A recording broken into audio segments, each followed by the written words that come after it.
এমন একটা দেশের দিকে যাচ্ছি যেখানে আপনি চাঁদাবাজকে চাঁদাবাজ বলতে পারবেন না। চাঁদাবাজকে চাঁদাবাজ বললে আপনার বিরুদ্ধে মামলা দেওয়া হবে।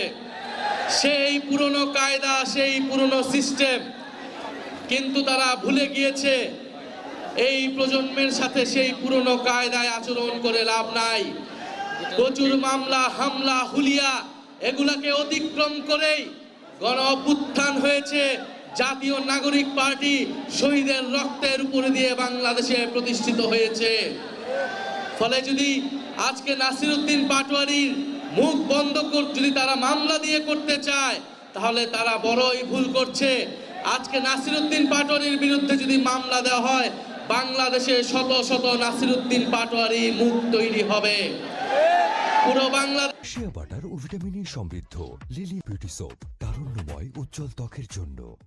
রাজপথে দাঁড়িয়ে যাবে এবং পুরো বাংলাদেশের তরুণ ভোটাররা, পুরো বাংলাদেশের সাধারণ মানুষ হ্যাঁ ভোটের পক্ষে ভোট দিয়েছে, সংস্কারের পক্ষে ভোট দিয়েছে, কিন্তু তারা সংস্কার বাস্তবায়ন না করার নানা ধরনের ফোন দিয়ে এই সরকার আসছে। তারা গণভোটের বৈধতাকে আদালতে নিয়ে যেয়ে প্রশ্নবদ্ধ করছে আদালতকেও এবং গণভোটকেও।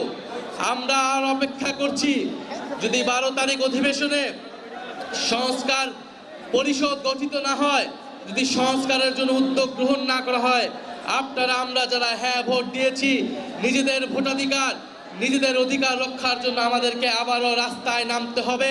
সেটার জন্য আপনারা প্রস্তুত থাকবেন ইনশাল্লাহ। আমরা ঐক্যবদ্ধভাবে চাঁদাবাজ, ঋণখেলাপি এবং সংস্কার বিরোধী শক্তিদের বিরুদ্ধে আবারও লড়াইয়ে সামিল হব।